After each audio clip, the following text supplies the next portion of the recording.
I was like, who the hell are you? What happened to my husband?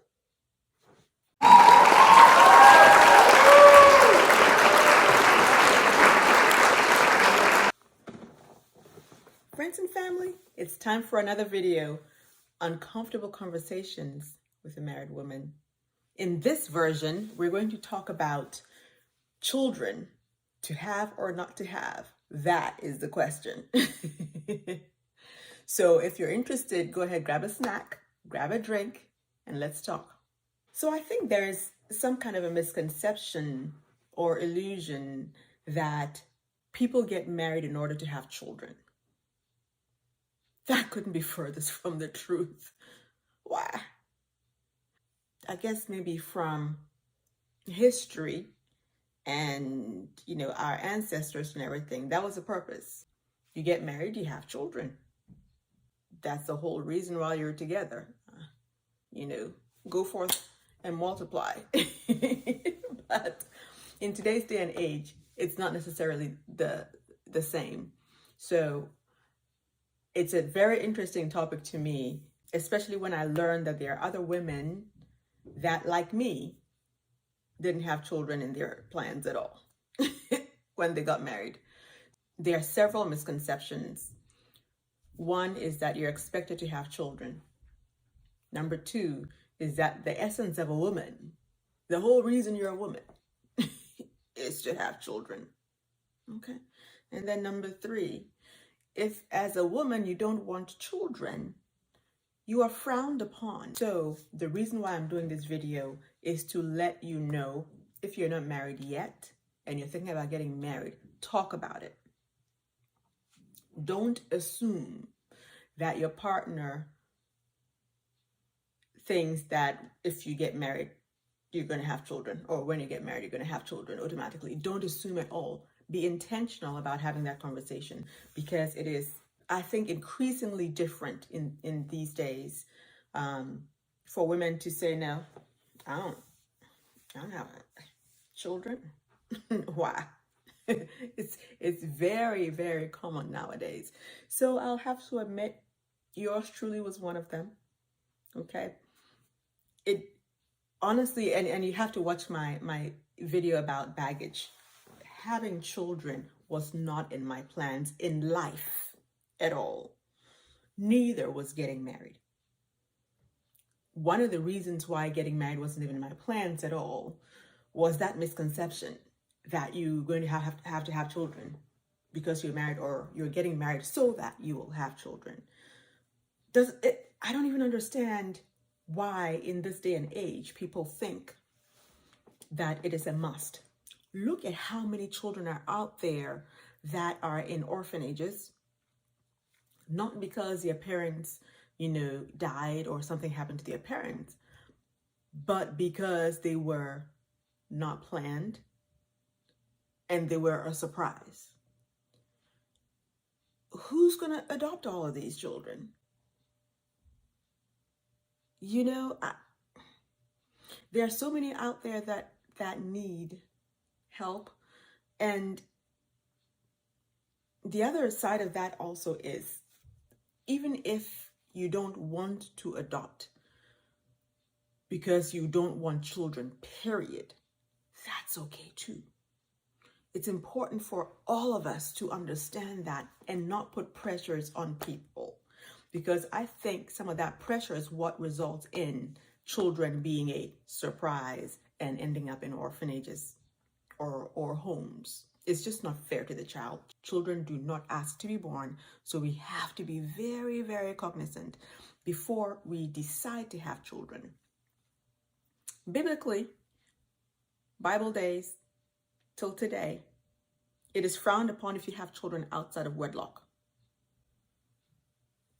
It is what it is. Yeah, I do want to get married, but I don't want to have children. It just seems conflicting. It's like going opposite directions. It just doesn't make sense to people. So please have that conversation before you decide to get married. Have that discussion. Don't tell me that because I don't want to have children that I'm not a woman, or I'm less than, or who are you? and I don't care. Okay. And I feel like increasingly I am seeing women like myself, and I appreciate them for having the, and I'm going to be a little bit vulgar here, for having the balls to say, I don't want children. I don't want to have them on my own. I don't want to adopt. And I'm still human and I'm still a woman. Take it or leave it. Okay. I am finding also that there are women who, when time comes and they want to have children and they are unable to do it naturally, they feel less than.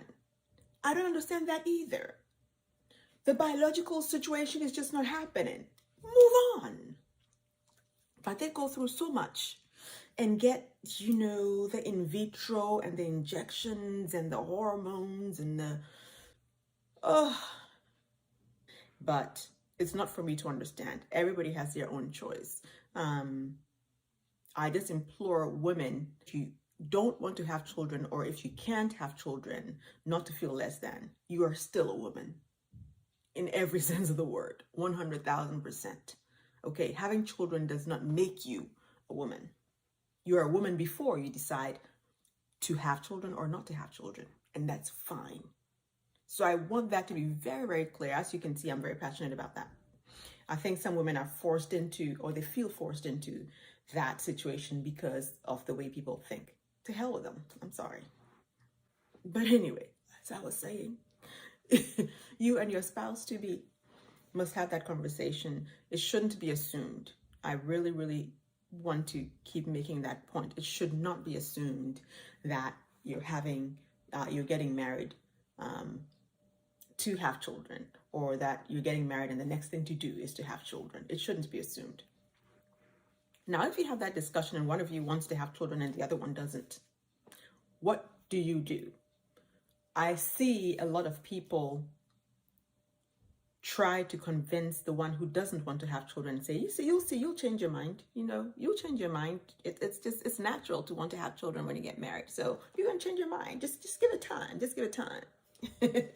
No. Don't force the other person into that corner, because that's exactly what you're doing. And it makes it very, very difficult for that person to be open and honest with you when it comes to, that topic. Because then, of course, they're starting to feel guilty because it seems like you're saying they're not normal because they don't want to have children. Who wouldn't want to have children? And that was said to me.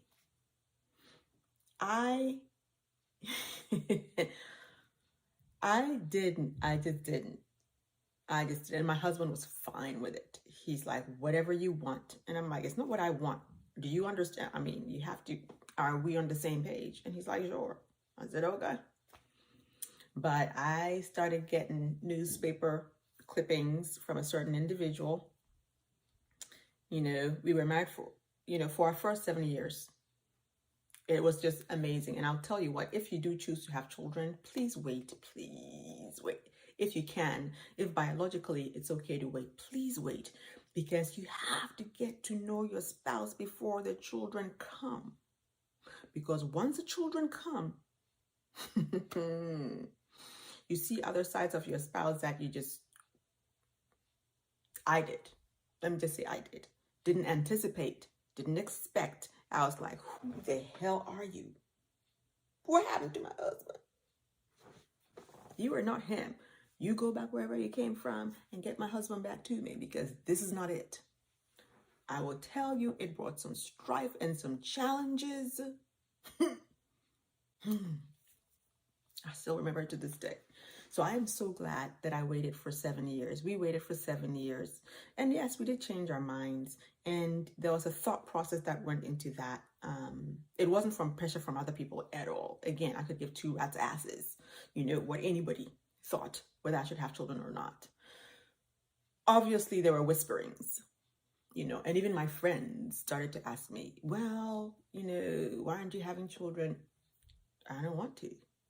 It is not one person's decision. It is not just a woman's decision. It's not just a guy's decision to have children. Although children come from the women. So I think the woman should have more of a weight when it comes to their decision whether to have children or not. I'm just saying. Tune in next Thursday for a continuation of this conversation.